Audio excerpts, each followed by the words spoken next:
चलिए फटाक से शुरू करते हैं। आज के इस वीडियो से हम लोग शुरू करने वाले हैं यूपी बोर्ड क्लास 10th का पहला चैप्टर जो कि है वास्तविक संख्याएं। आप में से कुछ लोग मुझे पहले से जानते होंगे और ऐसे बहुत से लोग होंगे जो मुझे पहले से नहीं जानते होंगे। तो अगर आप पहले से नहीं जानते हैं तो मेरे बारे में और भी डिटेल में जानने के लिए आप हमारे इस चैनल का पहला इंट्रोडक्शन वीडियो देख सकते हैं। मैं सिर्फ आपसे इतना कहना चाहता हूं कि बस एक बार मेरे ऊपर भरोसा करके इस वीडियो को शुरू से लेकर आखिरी तक देख लीजिए और उसके बाद आप खुद कमेंट में बताइए कि ये वीडियो आपको कैसी लगी। चैप्टर नंबर 1 है वास्तविक संख्याएं यानी कि रियल नंबर्स। इस चैप्टर में टोटल 2 प्रश्नावली दिया गया है, प्रश्नावली 1.1 और प्रश्नावली 1.2। तो इस चैप्टर को हम लोग टोटल 4 वीडियो में खत्म करने वाले हैं। पहले वीडियो में हम लोग प्रश्नावली 1.1 में जो भी कॉन्सेप्ट है उसको समझेंगे और साथ ही साथ हम लोग उदाहरण भी सॉल्व करने वाले हैं। और दूसरे वीडियो में हम लोग प्रश्नावली 1.1 में जितने भी प्रश्न दिए गए हैं उनको हल करने वाले हैं। ठीक इसी प्रकार से हम लोग तीसरे वीडियो में प्रश्नावली 1.2 के कॉन्सेप्ट और उदाहरण हम लोग सॉल्व करने वाले हैं और साथ ही साथ हम लोग चौथे पार्ट में क्या करेंगे, प्रश्नावली 1.2 का हल करेंगे। सबसे पहले समझेंगे कि प्राकृत संख्याएं क्या होती हैं। प्राकृत संख्याएं जिनको हम लोग प्राकृतिक संख्याएं भी बोलते हैं और इंग्लिश में बोलते हैं नेचुरल नंबर्स।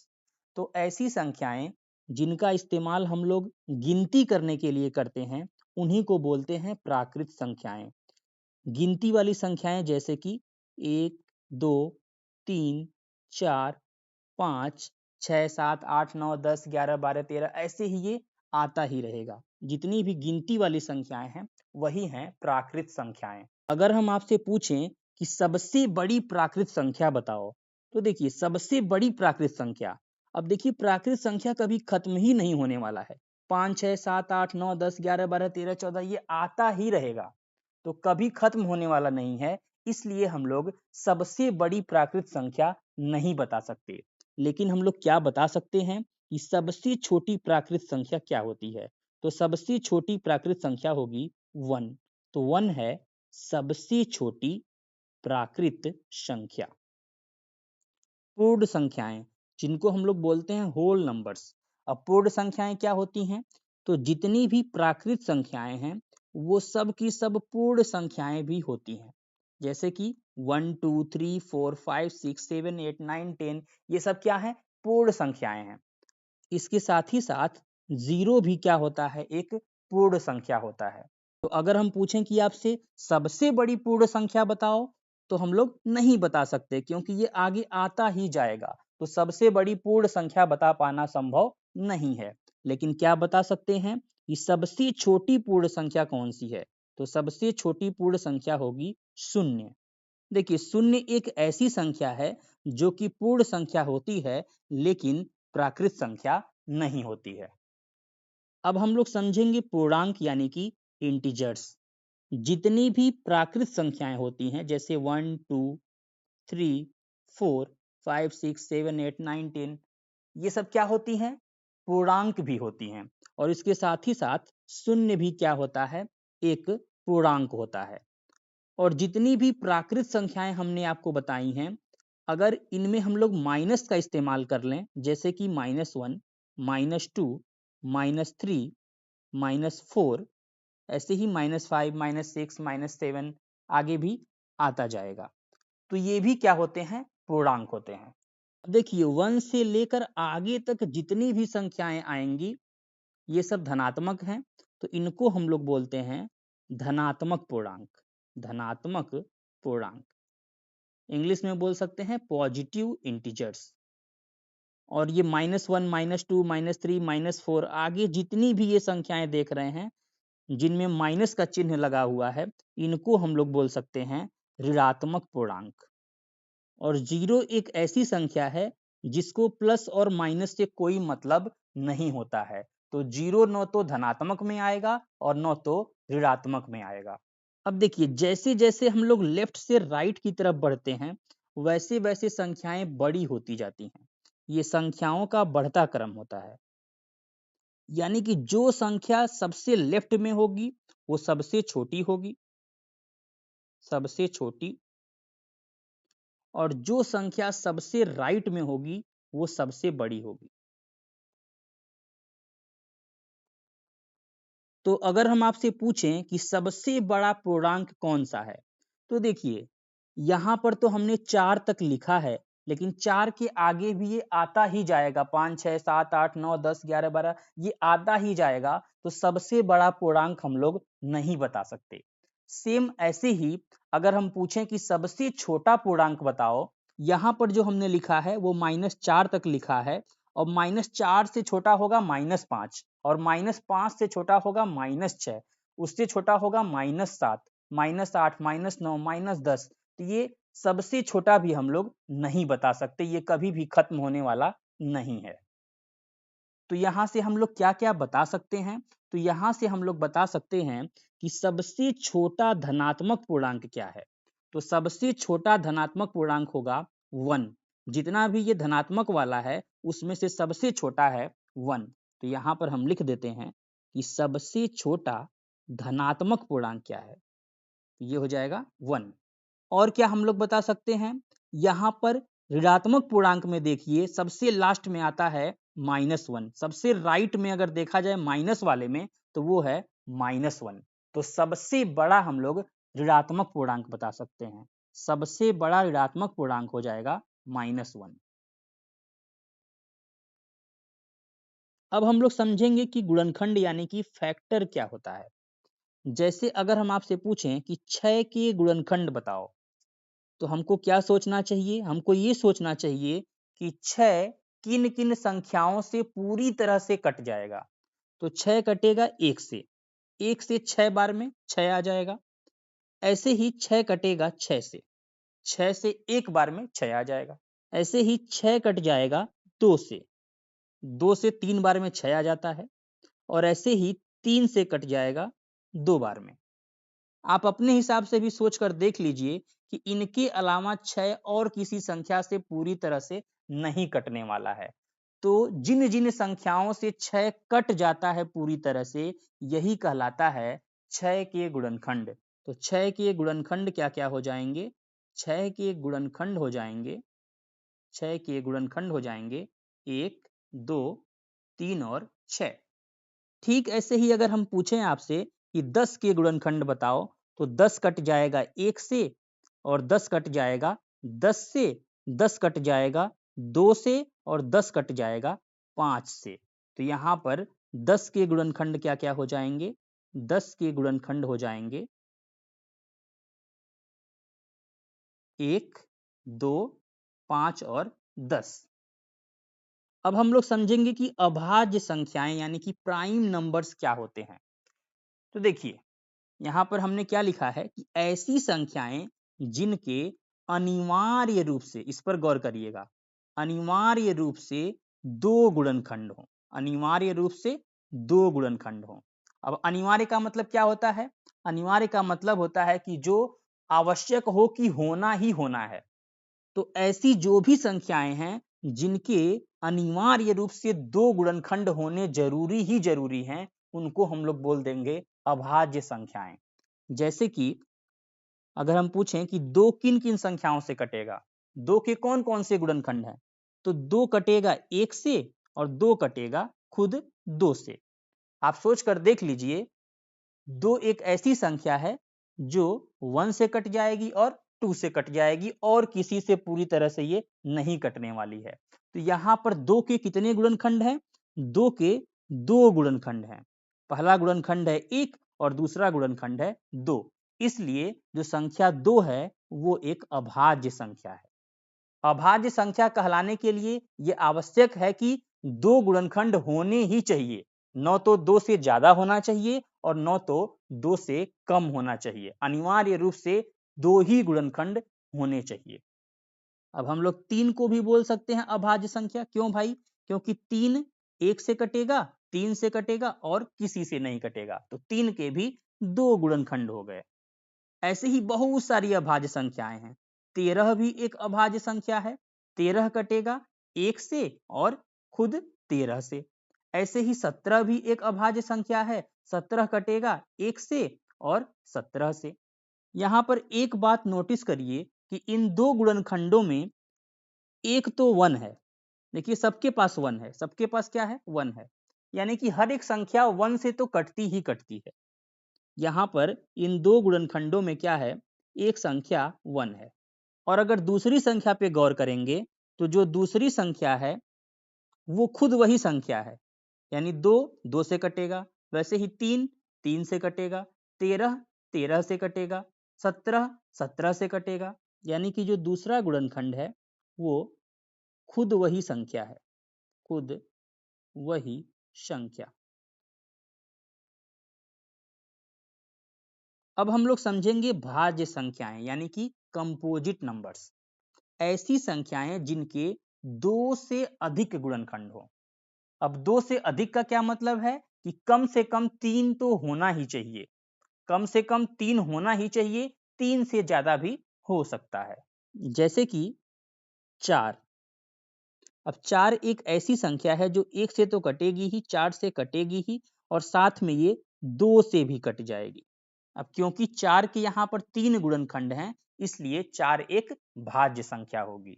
ठीक इसी प्रकार से 6 को भी हम लोग बोल सकते हैं एक भाज्य संख्या। क्यों भाई? क्योंकि ये 1 से कट जाएगा, 6 से कट जाएगा, ये 2 से भी कट जाएगा और 3 से भी कट जाएगा। तो यहाँ पर 6 के 4 गुणनखंड हैं।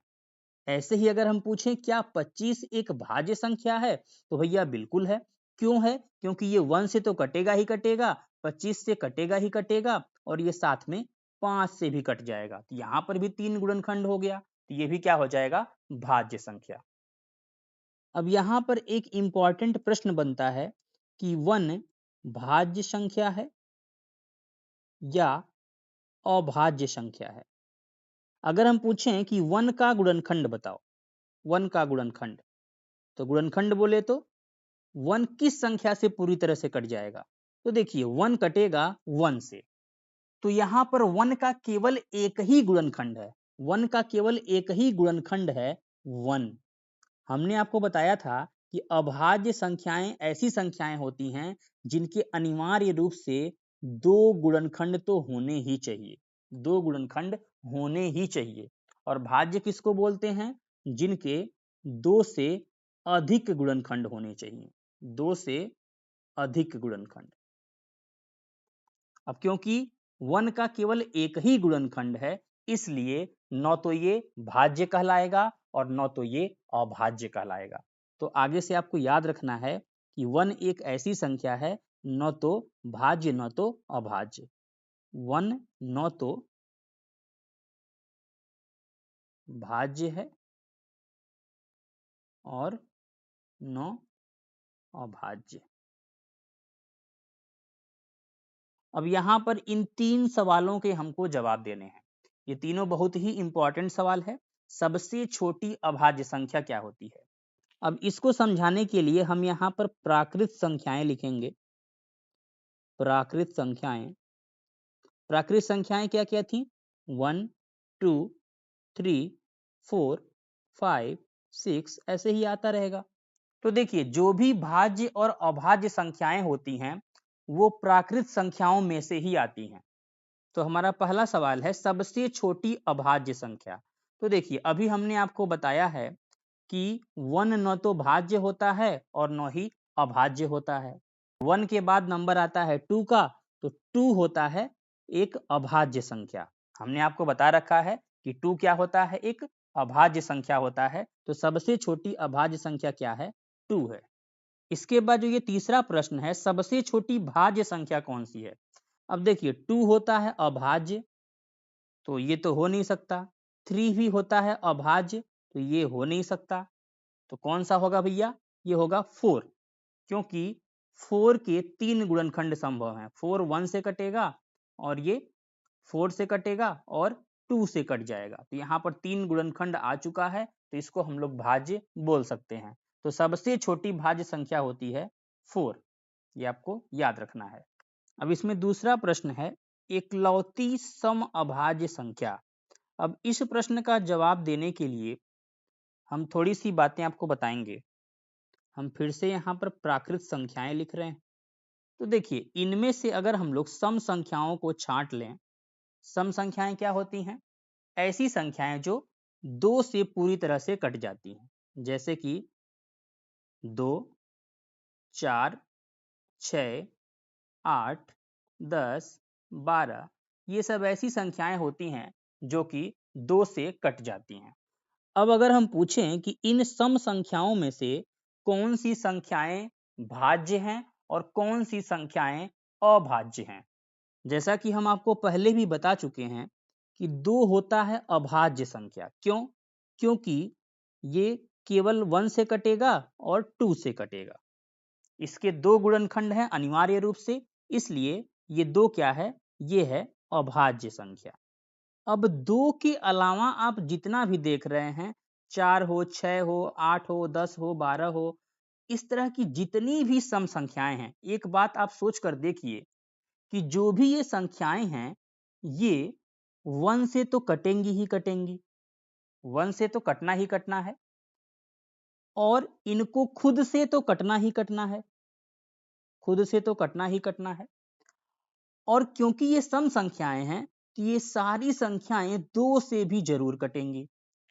तो यहाँ पर 2 के अलावा जितनी भी सम संख्याएं हैं, इनमें कम से कम 3 गुणनखंड तो आपको मिल ही जाएगा। कम से कम 3 गुणनखंड तो मिल ही जाएगा। और 3 गुणनखंड अगर कम से कम मिल गया तो हम लोग उसको भाज्य संख्या बोलते हैं। यानी कि आपको यहां से ये याद रखना है कि 2 के अलावा जितनी भी सम संख्याएं हैं वो भाज्य हो जाएंगी।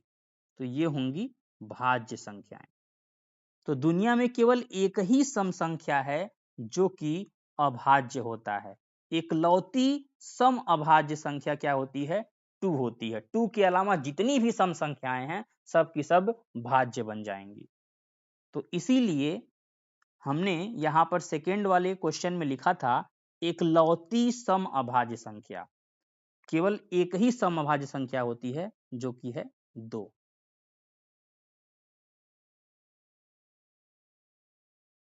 अगला टॉपिक है अंक गणित की आधारभूत प्रमेय। अब जिन बच्चों को यही नहीं पता है कि आखिर प्रमेय किसको बोलते हैं, तो देखिए, प्रमेय क्या होता है? एक सत्य कथन होता है। एक क्या होता है? ये सत्य कथन होता है, एक ट्रू स्टेटमेंट होता है। अब इसका क्या मतलब है? देखिए, जब भी कोई गणितज्ञ कोई रिसर्च कर रहे होते हैं और वो किसी निष्कर्ष पर आ जाते हैं, तो अपनी बातों को जब वो कहते हैं एक कथन के रूप में, तो उसी को हम लोग बोलते हैं प्रमेय। जैसे कि हम लोग पढ़े हैं पाइथागोरस प्रमेय।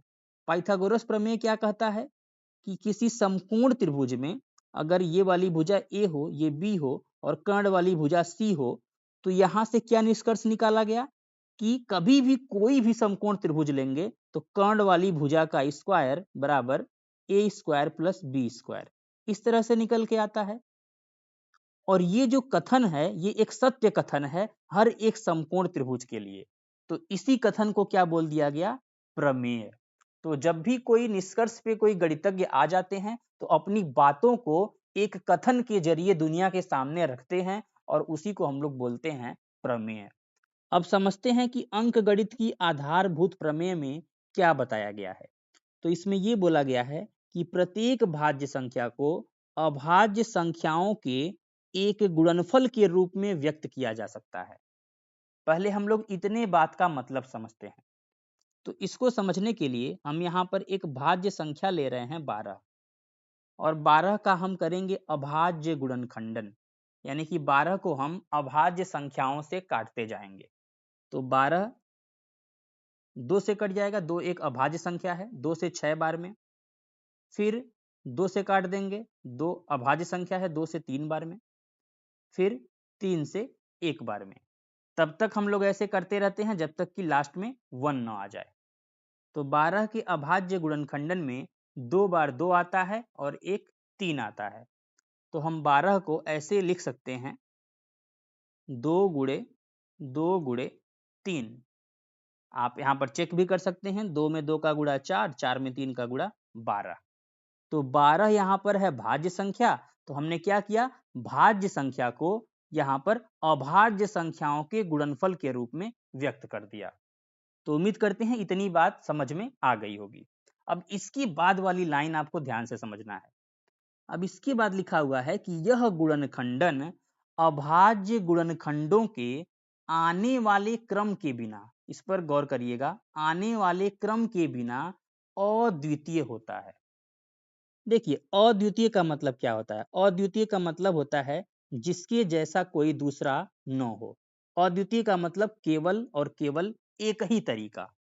इसको इंग्लिश में बोलते हैं यूनिक, जिसके जैसा दूसरा कोई न हो। अगर हम 12 को ऐसे लिख दें 2 मल्टीप्लाइड बाई 3 मल्टीप्लाइड बाई 2, हमने क्या किया, बस इसके क्रम को इधर उधर कर दिया। पहले 2 2 3 लिखा था, अभी हमने 2 3 2 लिख दिया। अब किसी का मन करेगा तो ऐसे लिख देगा 3 मल्टीप्लाइड बाई 2 मल्टीप्लाइड बाई 2, ऐसे भी हम लोग लिख सकते हैं।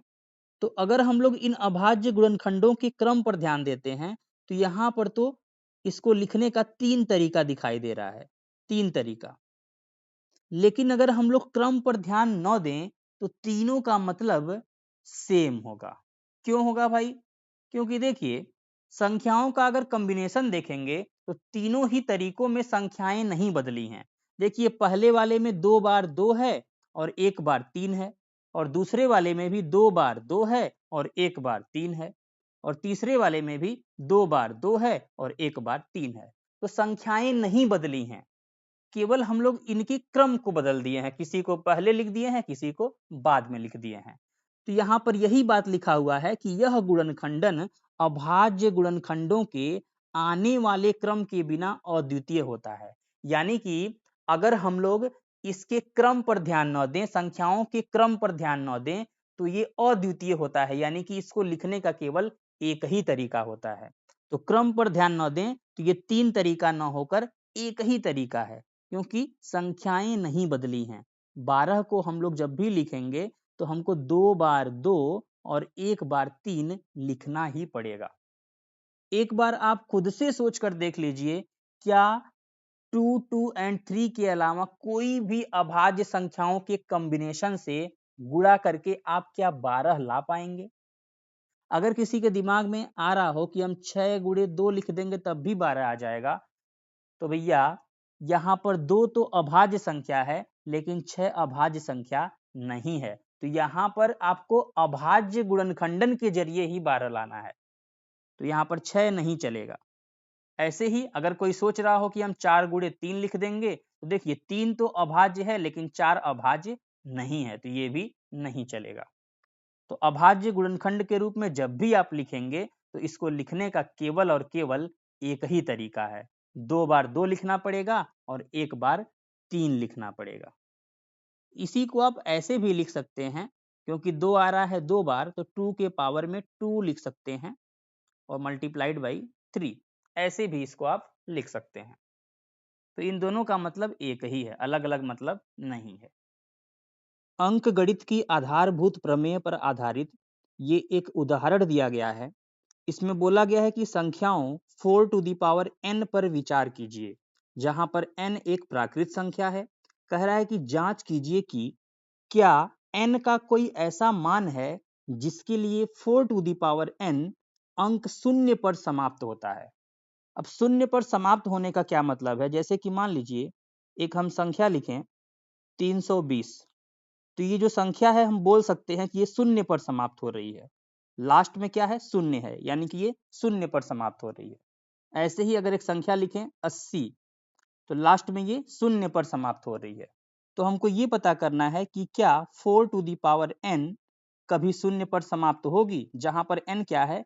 प्राकृत संख्या है, यानी कि 1 2 3 4 5 6, इस तरह से हम लोग इसको रख सकते हैं। अब कैसे इस प्रश्न को सॉल्व करना है थोड़ी देर में हम डिस्कस करेंगे, लेकिन ऐसे ही फिलहाल अगर हम n की जगह 1 रख दें तो देखिए लास्ट में क्या आ रहा है? 4 आ रहा है। ये संख्या 4 पर खत्म हो रही है। अगर हम यहाँ पे n की जगह 2 लिख दें तो 4 का स्क्वायर हो जाएगा 16, तो ये 6 पे खत्म हो रहा है। ऐसे ही अगर हम n की जगह 3 लिख दें तो 4 का क्यूब हो जाएगा 64, तो ये 4 पर खत्म हो रहा है। तो फिलहाल तो ये शून्य पर समाप्त होता हुआ दिखाई नहीं दे रहा है। अब ऐसे तो हम लोग करेंगे नहीं कि n का हम लोग मान रखते जाएं और हम लोग चेक करते जाएं। तो इसके लिए हमको क्या करना पड़ेगा उसको हम लोग समझते हैं। एक काम करते हैं, एक ऐसी संख्या लेते हैं जो शून्य पर समाप्त होती है, जैसे कि 80। 80 शून्य पर समाप्त हो रही है। तो देखिए, अगर कोई संख्या शून्य पर समाप्त होती है तो उसके गुणनखंड में 10 जरूर आएगा। देखिए 80 को हम लोग लिख सकते हैं 8 गुणे 10, 8 में 10 का गुणा करेंगे 80 आ जाएगा। अब फिर से अगर हम लोग 10 को तोड़ दें अभाज्य संख्याओं में तो क्या हो जाएगा, 10 को अगर हम अभाज्य संख्या में तोड़ेंगे तो ये 2 गुणे 5 हो जाएगा। 2 में 5 का गुणा करने से 10 आ जाता है। ऐसे ही आप कोई भी संख्या ले लीजिए, जैसे हम 320 अगर ले लें तो 320 को भी हम लोग ऐसे लिख सकते हैं 32 गुणे 10। देखिए अगर कोई संख्या शून्य पर समाप्त होगी तो उसके गुणनखंड में 10 को आना ही है, और जब 10 आएगा तो आपको पता है कि फिर से हम लोग 10 के लिए 2 गुणे 5 लिख सकते हैं। तो यहां से आपको ये सीखना है कि अगर कोई संख्या शून्य पर समाप्त होती है तो उसके अभाज्य गुणनखंड में 2 और 5 जरूर आएगा। 2 और 5 आएगा तभी जाकर 10 बनेगा, और जब 10 आएगा तभी जाकर लास्ट में शून्य आता है। तो इसी बात को हम यहां पर लिखेंगे कि कोई संख्या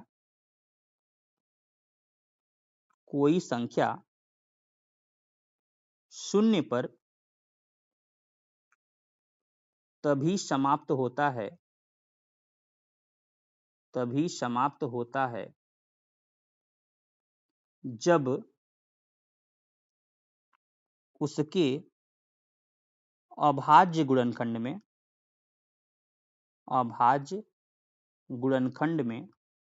या अभाज्य गुणनखंडन लिखिएगा, अभाज्य गुणनखंडन में संख्या 2 व 5 दोनों ही आता है। अब हमको चेक करना था 4 टू दी पावर n के लिए। तो देखिए अगर हम 4 टू दी पावर n को अभाज्य गुणनखंडन में लिखें तो 4 को लिख सकते हैं 2 का स्क्वायर, 2 का स्क्वायर 4 होता है, और इसके ऊपर है n। अब आपने घातांक का एक नियम पढ़ा होगा कि अगर कहीं पे ऐसे हो a to the power m और फिर पूरे का पावर n, तो इन दोनों घातांकों का गुणा हो जाता है। इसको हम लोग a to the power m into n लिख देते हैं। तो इसी प्रकार से हम लोग क्या कर सकते हैं, इन दोनों घातांकों का गुणा कर देंगे तो 2 और n का गुणा हो जाएगा, तो हम लोग लिख देंगे 2 टू दी पावर 2n।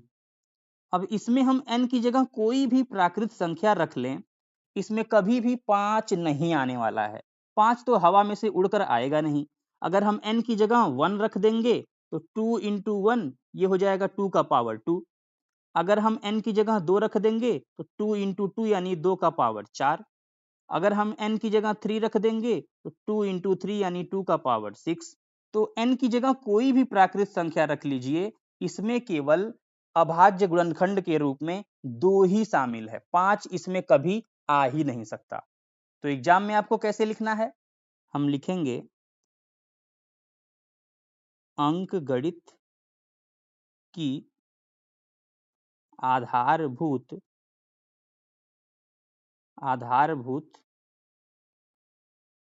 प्रमेय के अनुसार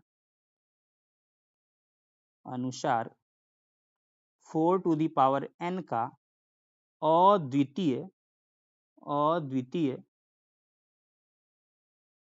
अभाज्य गुणनखंडन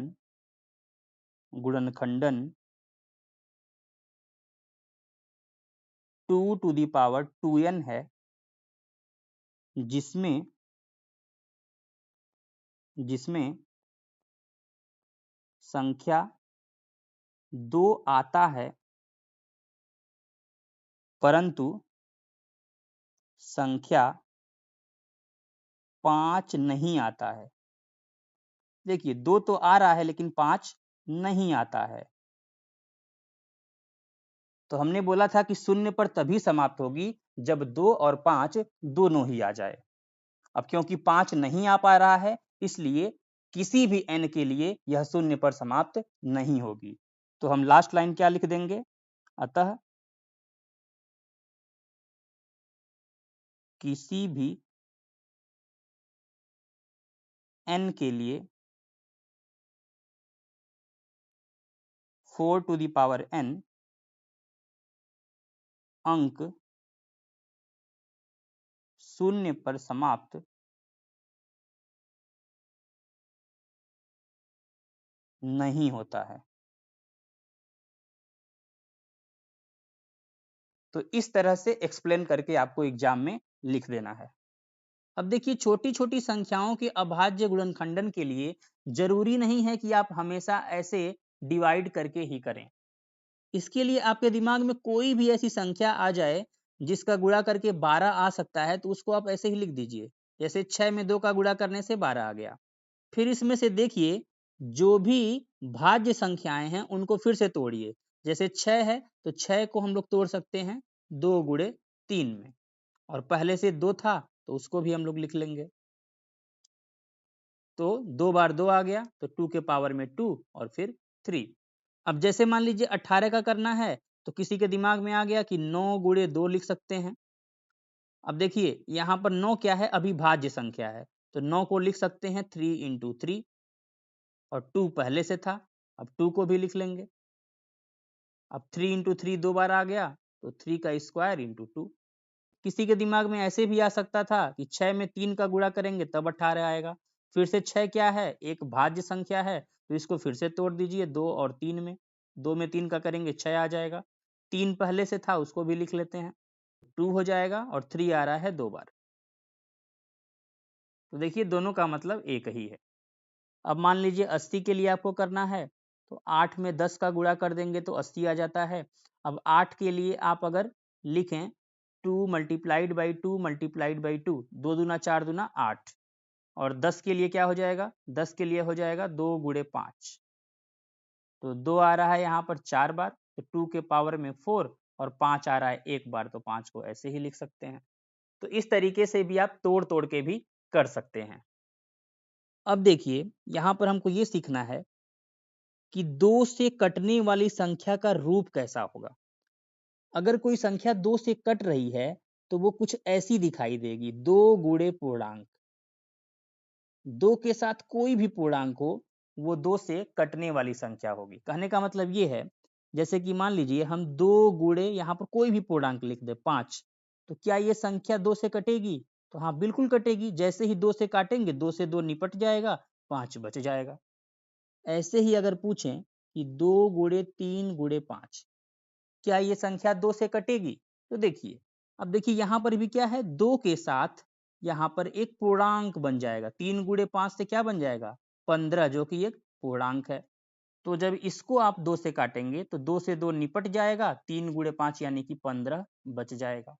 तो अगर हम पूर्णांक को n से लिखें, तो इसी को हम लोग ऐसे लिख सकते हैं कि 2 से कटने वाली संख्या का रूप होगा 2 मल्टीप्लाइड बाई n रूप का, जिसको हम लोग 2n लिख देंगे।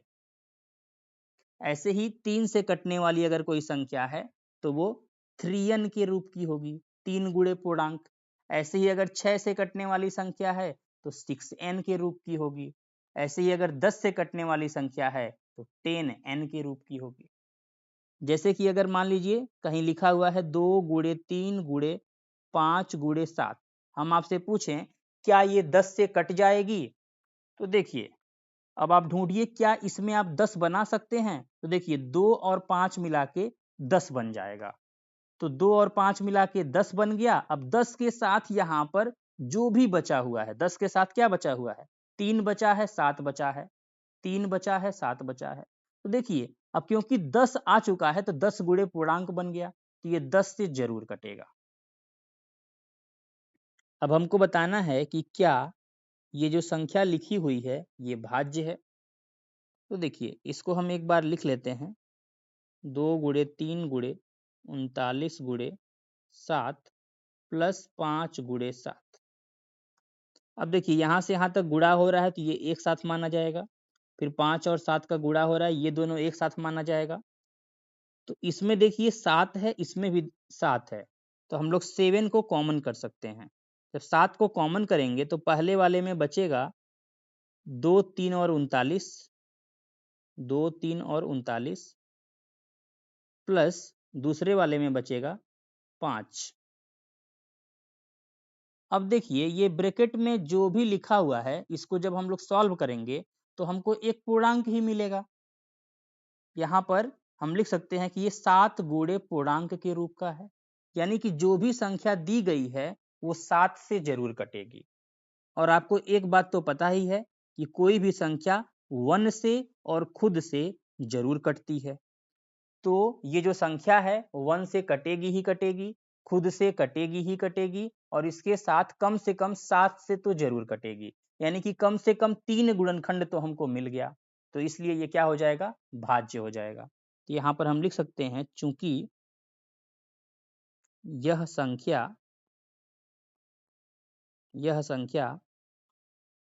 1 और स्वयं के अतिरिक्त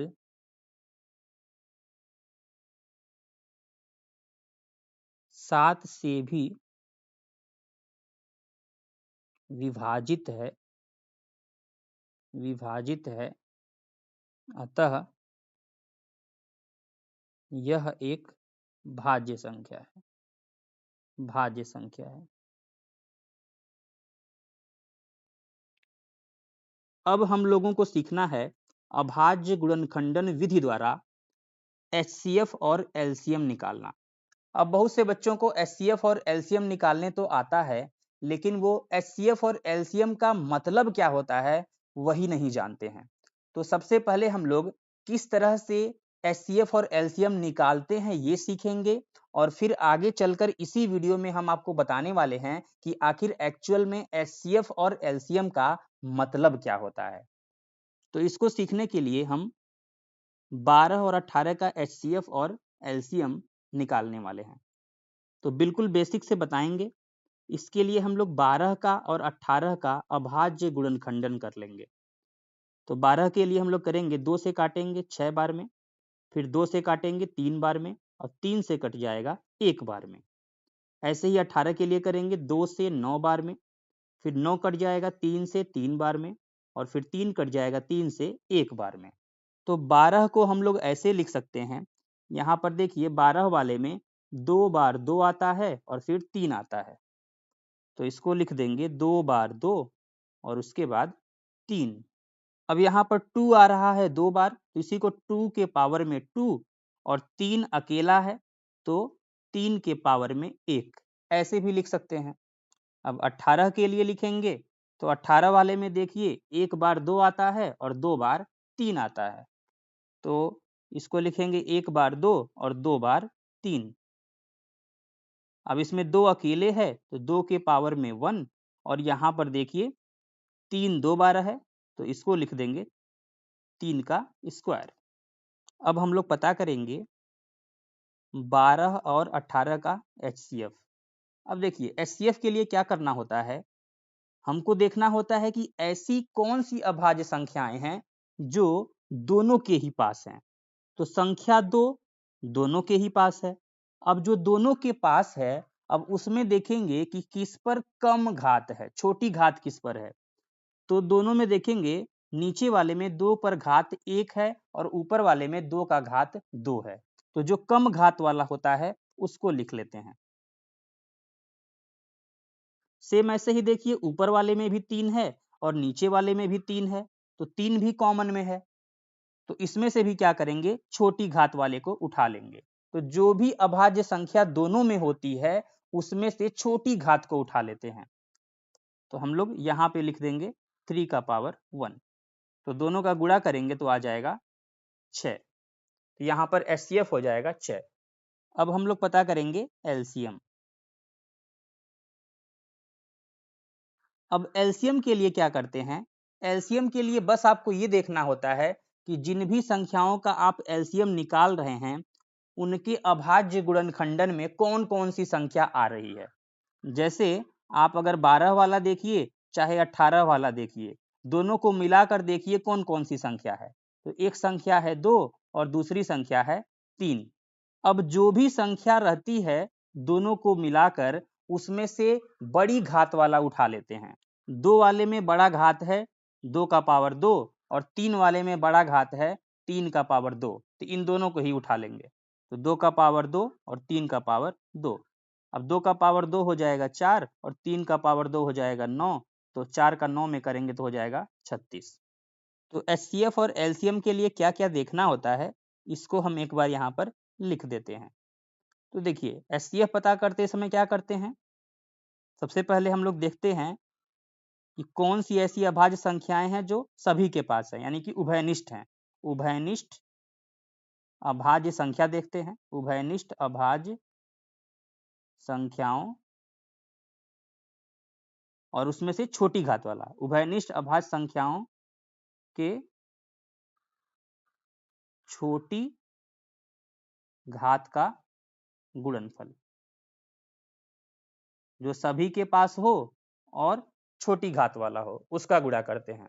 और एलसीएम पता करते समय, एलसीएम पता करते समय हम लोग उभयनिष्ठ नहीं देखते हैं। इसमें हम लोग जो जो अभाज्य संख्या दिख गई सबको लेना पड़ता है और बड़ी घात लेना पड़ता है।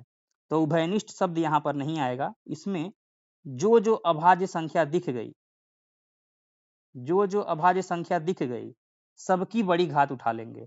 अभाज्य संख्याओं के बड़ी घात का गुणनफल, गुणनफल। एक और एग्जाम्पल करते हैं, यहां से सब कुछ क्लियर हो जाएगा। तो हमको 36 और 120 का एचसीएफ और एलसीएम पता करना है। तो 36 का हम लोग अभाज्य गुणनखंडन करेंगे और साथ में 120 का भी करेंगे। अब जरूरी नहीं है कि बार बार आप ऐसे करें कि 36 लिखें, 2 से काटें, फिर 2 से काटें। इस तरीके से भी हम लोग कर सकते हैं, लेकिन कुछ संख्याएं ऐसी होती हैं जिनको देखकर ही पता चल जाता है कि उनके अभाज्य गुणनखंडन में क्या क्या हो सकता है। जैसे अगर हमको 36 का पता करना है, तो कोई भी नंबर जो आपके दिमाग में आ रहा हो, जैसे 9 गुणे 4, 9 गुणे 4 से 36 हो जाएगा। अब 9 की जगह लिख देंगे 3 का स्क्वायर और 4 की जगह लिख देंगे 2 का स्क्वायर। तो हम लिख देते हैं 2 का स्क्वायर और 3 का स्क्वायर। अब 120 का पता करना है, तो 120 के लिए भी हम क्या कर सकते हैं भाई, 120 को लिख सकते हैं 12 गुणे 10। अब आपको पता है कि 12 का हो जाएगा 2 दूना 4, 4 तियां 12 और 10 का हो जाएगा 2 गुणे 5। अब देखिए 2 आ रहा है 3 बार, तो 2 का पावर 3, और 3 आ रहा है 1 बार, तो 3 हो जाएगा, और 5 आ रहा है 1 बार। तो आप ऐसे भी जुगाड़बाजी करके लिख सकते हैं। अगर आपको ऐसे नहीं समझ में आता है, तो आप ऐसे भाग दे देकर ट्रेडिशनल तरीके से भी आप कर सकते हैं। अब देखिए यहाँ पर अगर हम एचसीएफ पता करें 36 और 120 का, तो हमने क्या बोला था कि पहले ये देखिए कि ऐसी कौन सी संख्या है जो दोनों के पास है। जैसे 2 इसके पास भी है और 2 इसके पास भी है। अब एचसीएफ के लिए क्या करते हैं, छोटी घात उठाते हैं। तो ऊपर वाला घात छोटा है, 2 का पावर 2, नीचे वाले में 2 का पावर 3 है, तो छोटी घात उठाएंगे, तो हो जाएगा 2 का पावर 2। अब इसके बाद देखिए 3 भी दोनों के पास है। अब 3 वाले में छोटी घात किसके पास है, तो ऊपर वाले में है 3 का घात 2 और नीचे वाले में है 3 का घात 1। तो हम लोग छोटा वाला उठा लेंगे, 3 का घात 1। अब 2 का स्क्वायर 4 हो जाएगा और 3 है तो 4 में 3 का 12। अब देखिए 5 नीचे वाले में तो है, लेकिन 5 ऊपर वाले में नहीं है, तो 5 यहाँ पर कॉमन नहीं है, इसलिए हम लोग 5 वाला यहाँ पर नहीं ले सकते। एचसीएफ वाले में हमेशा क्या करेंगे, जो सभी के पास होता है उसी को उठाते हैं और छोटी घात उठाते हैं। अब हम लोग पता करेंगे 36 और 120 का एलसीएम। अब एलसीएम वाले में हमको कॉमन वगैरह नहीं देखना होता है, इसमें हमको ये देखना होता है कि अलग अलग कौन कौन सी संख्या है।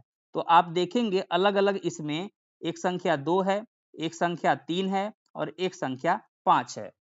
तो जितनी भी संख्या यहाँ पर दिख रही है सबको लेना पड़ता है और सबकी बड़ी घात को लेना पड़ता है। तो देखिए 2 वाले में बड़ा घात है 2 का पावर 3, और 3 वाले में बड़ा घात है 3 का पावर 2, और 5 वाले में क्योंकि ये अकेले है तो इसी को लेना पड़ेगा। 5 वाले में बड़ा घात है 5 का पावर 1, इसमें सब उठाना होता है। तो 2 का पावर 3, 3 का पावर 2 और फिर 5। अब 2 का पावर 3 हो जाएगा 8 और ये हो जाएगा 3 का पावर 2 हो जाएगा 9 और फिर है यहाँ पर 5। अब 8 में अगर 5 का गुणा कर दें तो 8 में 5 का हो जाएगा 40 और 9 बचा हुआ है। अब 9 का गुणा कर देंगे तो हो जाएगा 360। अब हम लोग समझेंगे कि आखिर HCF का मतलब क्या होता है। देखिए, HCF का फुल फॉर्म होता है highest common factor. Highest common factor, जिसको हिंदी में बोलते हैं महत्तम समापवर्तक या शॉर्ट में मौस। देखिए, फिर से हम वही एग्जाम्पल ले रहे हैं इसको समझाने के लिए। हमको पता करना है HCF 12 और 18 का। तो इसको समझने के लिए हम 12 और 18 के गुणनखंड लिखेंगे। तो 12 1 से कट जाएगा 12 बार में, 2 से कट जाएगा 6 बार में, 3 से कट जाएगा 4 बार में, 4 से कट जाएगा 3 बार में, 6 से कट जाएगा 2 बार में और 12 से कट जाएगा 1 बार में।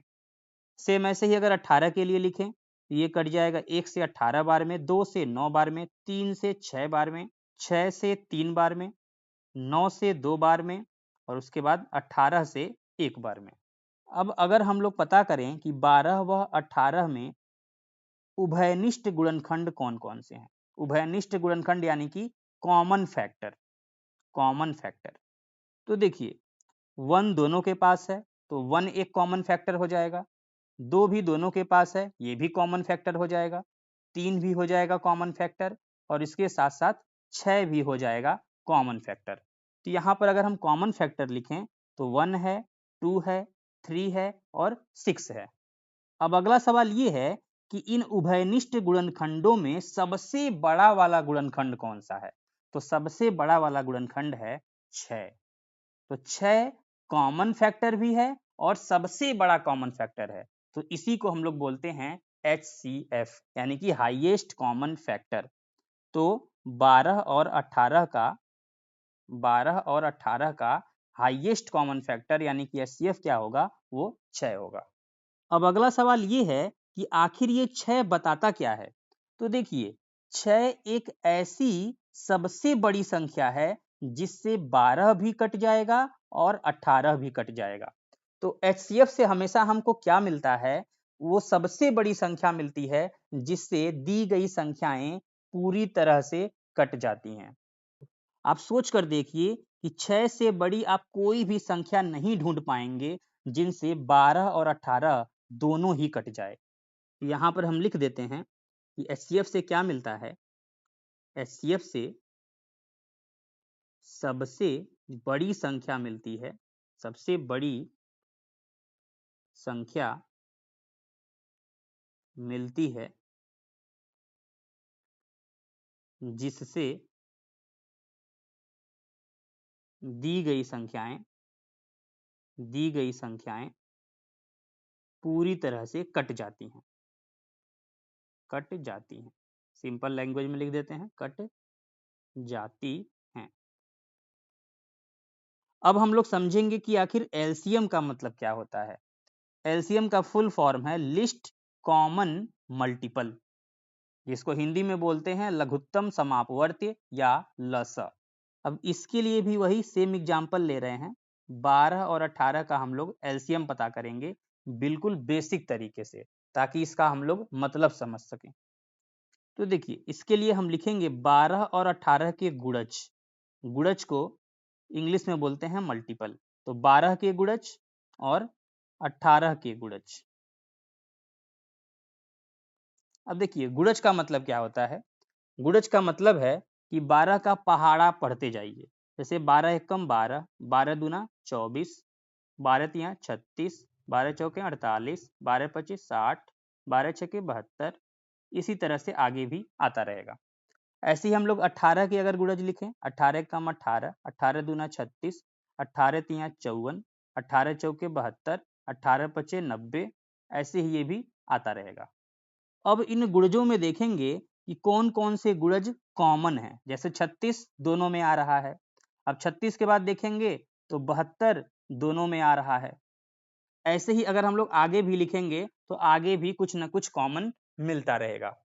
तो देखिए अगर हम यहाँ पर लिख दें कि 12 व 18 के उभयनिष्ठ गुणज क्या क्या हैं। उभयनिष्ठ गुणज क्या क्या हैं। तो उभयनिष्ठ गुणज क्या क्या है, एक 36 है, 36 के बाद क्या है, 72 है। अब अगर हम पूछें कि 72 के बाद वाला उभयनिष्ठ गुणज क्या होगा, तो देखिए इसको बड़े ही आसानी से आप पता कर सकते हैं। बस जो सबसे छोटा वाला है इसी का पहाड़ा पढ़ते जाइए। जैसे यहाँ पर 36 से कम 36, पहला अगर 36 है तो दूसरा होगा 36 दूना 72 और तीसरा होगा 36 तिया 108। अगर 36 में 3 का गुणा करेंगे तो 108 आ जाएगा। तो अगला होगा 108। अब और आगे पता करना है तो 36 में 4 का गुणा कर दीजिए। तो ऐसे ही ये आगे आता रहेगा। अब देखिए इन उभयनिष्ठ गुणजों में यानी कि कॉमन मल्टीपल में सबसे छोटा वाला गुणज कौन सा है, यानी कि लिस्ट कॉमन मल्टीपल कौन सा है। लिस्ट का मतलब होता है सबसे छोटा, तो सबसे छोटा है 36। अब इस 36 पर गौर करिएगा, ये 36 कुछ बतलाना चाहता है। ये 36 एक ऐसी सबसे छोटी संख्या है जो 12 से कट जाएगी और 18 से भी कट जाएगी। 12 से 3 बार में 36 और 18 से 2 बार में 36। तो 36 सबसे छोटी संख्या है जो 12 और 18 दोनों से कट जाएगी। अगर हम पूछें कि अगला क्या होगा, तो अगला वाला होगा 72। 72 दूसरी ऐसी सबसे छोटी संख्या होगी जो 12 और 18 से कट जाएगी। तीसरी कौन सी होगी, 108। तो यहां से हमको ये याद रखना है कि एलसीएम से हमको ऐसी सबसे छोटी संख्या मिलती है जो दी गई संख्याओं से कट जाती है। तो इसी बात को यहां पर हम लिख रहे हैं, एलसीएम से सबसे छोटी संख्या मिलती है, छोटी संख्या मिलती है, मिलती है जो दी गई संख्याओं से, दी गई संख्याओं से कट जाती है।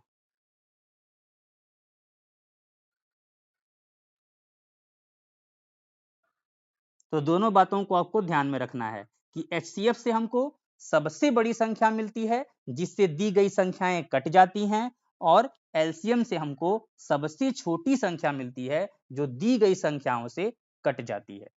अब एग्जाम्पल नंबर 2 में बोला गया है, संख्याओं 6 और 20 के अभाज्य गुणनखंडन विधि से एचसीएफ और एलसीएम ज्ञात कीजिए। तो पहले हम लोग क्या करेंगे, 6 और 20 का हम लोग अभाज्य गुणनखंडन कर देंगे। तो 6 का बहुत ही आसान है, 2 गुणे 3। इसको ऐसे भी लिख सकते हैं 2 के पावर 1, 3 का पावर 1। अब 20 के लिए देखिए, 20 को हम ऐसे लिख सकते हैं 2 गुणे 10। अब 2 को ऐसे ही रहने देते हैं। अब 10 को वापस से लिख सकते हैं 2 गुणे 5। तो 2 आ गया 2 बार, तो लिख देंगे 2 का स्क्वायर, और 5 आ गया 1 बार, यानी 5 का पावर 1। अगर आपको इस तरह से डायरेक्ट लिखने में दिक्कत हो तो आप ऐसे भी कर सकते हैं। 6 के लिए 2 से 3 बार में 6, 3 से 1 बार में 3। 6 के लिए हो गया 2 गुणे 3। अब 20 के लिए क्या हो जाएगा, 2 से कट जाएगा 10 बार में, फिर 2 से कट जाएगा 5 बार में, और 5 से कट जाएगा 1 बार में। तो इसमें 2 बार 2 आता है और 1 बार 5 आता है। अब हम लोग लिखेंगे एचसीएफ। तो एचसीएफ के लिए हमने क्या बताया था कि एचसीएफ में हम लोग सबसे पहले ढूंढते हैं कि दोनों में कॉमन कौन सा है। 2 दोनों के पास है, लेकिन कौन सा उठाएंगे, छोटी घात वाला, 2 का पावर 1। तो 2 का पावर 1 हो जाएगा।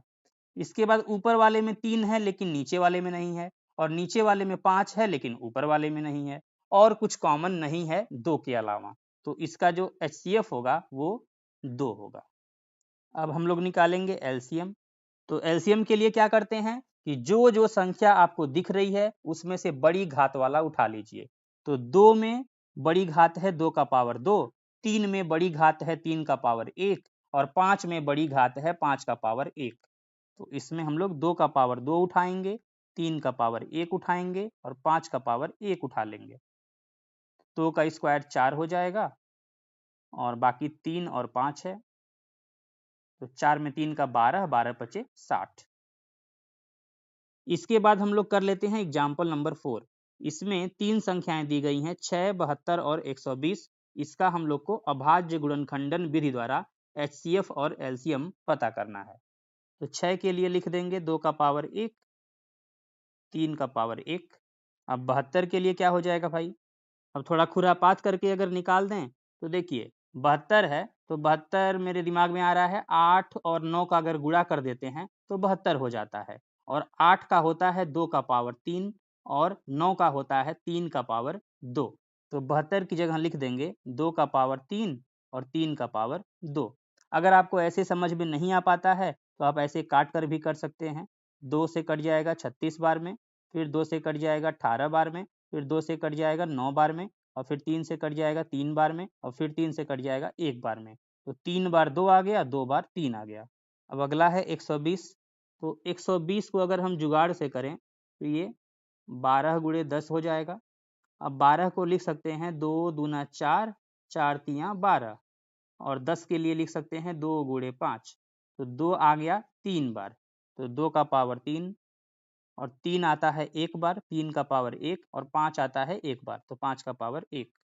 अगर इसमें भी आपको दिक्कत हो तो ऐसे कर सकते हैं, 2 से काटेंगे 60 बार में, 2 से काटेंगे 30 बार में, 2 से काटेंगे 15 बार में, तो 3 से काटेंगे 5 बार में, और फिर 5 से काटेंगे 1 बार में। तो 2 आ गया 3 बार, 3 आ गया 1 बार, और 5 आ गया 1 बार। तो यहाँ पर एचसीएफ क्या हो जाएगा भाई? तो देखिए 2 है तीनों में। अब 3 संख्या है तो तीनों में कॉमन देखेंगे, और छोटी घात किसके पास है? 2 का पावर 1। तो यहाँ पर हो जाएगा 2 का पावर 1। ऐसे ही 3 भी है तीनों के पास। अब 3 वाले में भी सबसे छोटा घात कौन सा है? 3 का पावर 1 है। अब देखिए पहले वाले में भी 3 का पावर 1 है, और तीसरे वाले में भी 3 का पावर 1 है, तो कोई भी उठा लीजिए, 3 का पावर 1 ही उठाना है, कम वाला। अब बाकी तीसरे में 5 है, लेकिन बाकी दोनों में 5 है ही नहीं, तो बस यहीं से निकल जाएगा, 6 आ जाएगा।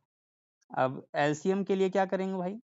एलसीएम के लिए जो जो संख्या आपको दिख रही है सबसे बड़ी घात वाला उठा लीजिए। तो 2 वाले में है सबसे बड़ा घात 2 का पावर 3, 3 वाले में सबसे बड़ा घात है 3 का पावर 2, और 5 वाले में सबसे बड़ा घात है 5 का पावर 1। इसमें हम लोगों को कॉमन वगैरह नहीं ढूंढना होता है, जो जो संख्या दिख गई सबसे बड़ा घात वाला उठा लीजिए। ये 2 का पावर 3 8 हो गया, और ये हो जाएगा 3 का स्क्वायर 9, फिर 5 है, 8 का 5 में करेंगे तो हो जाएगा 40, 40 में 9 का गुणा 360। अब हमको देखना है एचसीएफ और एलसीएम में संबंध। तो यहाँ पर हमको एक फार्मूला देखने को मिलेगा। तो इसमें क्या बोला गया है कि अगर ए और बी दो धनात्मक पूर्णांक हों तो ए और बी का एचसीएफ और ए और बी का एलसीएम अगर दोनों का गुणा कर दिया जाए तो ये दोनों संख्याओं के गुणनफल के बराबर होता है, यानी कि ए गुणे बी। फिर से समझिए, ए और बी के एचसीएफ और ए और बी के एलसीएम का अगर गुणा कर दिया जाए तो उन दोनों संख्याओं के गुणनफल के क्या होता है? बराबर होता है। अब इसको समझने के लिए हम एक एग्जाम्पल लेंगे। देखिए अभी हमने क्या किया था, एग्जाम्पल नंबर 2 में 6 और 20 का एलसीएम और एचसीएफ निकाला था। तो यहाँ पर देखिए 6 और 20 का जो एचसीएफ था वो था 2, और एलसीएम था 60। तो इसको हम लिख लेते हैं एक बार। हमने क्या किया था, 6 और 20 का एचसीएफ निकाला था, जो कि हमको देखने को मिला था 2, और 6 और 20 का हमने एलसीएम निकाला था, ये देखने को मिला था हमको 60। तो देखिए ये फार्मूला क्या कहता है कि हम लोग 6 और 20 के एचसीएफ और 6 और 20 के एलसीएम दोनों का गुणा करते हैं एक बार। 6 और 20 के एलसीएम, तो देखिए 6 और 20 का जो एचसीएफ है वो है 2, और एलसीएम है 60। तो 60 का 2 में गुणा करेंगे तो आ जाएगा 120। अब जिन दो संख्याओं का एचसीएफ या एलसीएम हम लोग निकाल रहे थे इसका गुणा करते हैं, यानी कि 6 और 20 का गुणा करते हैं। तो ये कितना निकल कर आएगा? ये भी आएगा 120। तो इस संबंध में यही बोला गया था कि अगर दो संख्याओं के एचसीएफ और उन्हीं दो संख्याओं के एलसीएम का गुणा कर दिया जाए और उन दोनों संख्याओं का गुणा कर दिया जाए तो दोनों जगह से सेम देखने को मिलता है। देखिए एचसीएफ इंटू एलसीएम में भी 120 आ गया, और दोनों संख्याओं का गुणा करने से भी 120 आ गया। तो इसी बात को हमने यहाँ पर लिख दिया है। अब एक बात का ध्यान रखिएगा कि ये जो फार्मूला है वो केवल दो संख्याओं के एचसीएफ और एलसीएम पर ही लागू होगा। अगर दो से ज्यादा संख्याएं हैं तो वहां पर यह फार्मूला लागू नहीं होगा। अब इसी फार्मूले का इस्तेमाल करके कई बार क्या करता है, एचसीएफ दे देगा और आपसे पूछ देगा कि एलसीएम बताओ, या एलसीएम दे देगा, बोलेगा एचसीएफ बताओ। जैसे कि एक प्रश्न इस पर करते हैं। इस प्रश्न में बोला गया है, यह भाज्य गुणनखंडन विधि द्वारा 96 और 404 का एचसीएफ ज्ञात कीजिए और फिर इनका एलसीएम ज्ञात कीजिए। तो सबसे पहले क्या करते हैं, 96 और 404 का हम लोग अभाज्य गुणनखंडन कर लेते हैं। तो 96 2 से कटेगा 48 बार में, 2 से कटेगा 24 बार में, फिर 2 से कटेगा 12 बार में, फिर 2 से कटेगा 6 बार में, फिर 2 से 3 बार में और फिर 3 से 1 बार में। तो 1 2 3 4 5, तो 2 आ रहा है 5 बार और फिर है 3, 3 का पावर 1। अब 404 के लिए कर लेंगे। तो 404 ये 2 से कटेगा 202, फिर 2 से कटेगा 101। अब 101 से ही कटेगा तो यहाँ पर हम लोग 101 लिख लेंगे। तो 2 आ गया 2 बार, तो 2 का पावर 2 और 101। तो एचसीएफ क्या हो जाएगा, 96 और 404 का एचसीएफ। तो देखिए इसमें कॉमन कौन सा है, 2 वाला ही केवल कॉमन है और कोई संख्या तो कॉमन है नहीं। तो कॉमन वाले में छोटा वाला यानी कि 2 का पावर 2, 2 का पावर 2 यानी कि 4 हो जाएगा। अब देखिए एचसीएफ तो हमने निकाल लिया। अब देखिए इसमें आगे क्या बोला था कि एचसीएफ निकालने के बाद बोला है और फिर इनका एलसीएम ज्ञात कीजिए। अब देखिए 96 और 404 का जो एलसीएम है आप डायरेक्ट निकालना भी जानते हैं, लेकिन इस प्रश्न की भावनाओं को समझिए। ये प्रश्न आखिर कहना क्या चाह रहा है।